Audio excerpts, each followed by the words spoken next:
The most profound love that the world has ever seen. ദൈവത്തിന് നമ്മോടുള്ള സ്നേഹം, അതാണ് ഈ വചനത്തിൽ നാം കാണുക. എന്തെന്നാൽ അവനിൽ വിശ്വസിക്കുന്ന ഏവനും നശിച്ചു പോകാതെ നിത്യജീവൻ പ്രാപിക്കുന്നതിനു വേണ്ടി തൻ്റെ ഏകജാതനെ നൽകാൻ തക്കവിധം ദൈവം ലോകത്തെ അത്രമാത്രം സ്നേഹിച്ചു.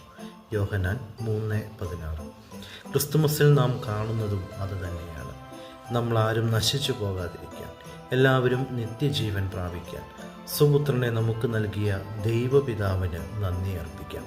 ക്രിസ്തുമസിൻ്റെ യഥാർത്ഥ സന്തോഷം നമ്മുടെ കുടുംബങ്ങളിലും നമ്മുടെ വ്യക്തി ജീവിതങ്ങളിലും നിറഞ്ഞു നിൽക്കാൻ ഈ ക്രിസ്തുമസ് നമ്മെ സഹായിക്കട്ടെ. ഏവർക്കും ഹൃദയം നിറഞ്ഞ ക്രിസ്തുമസ്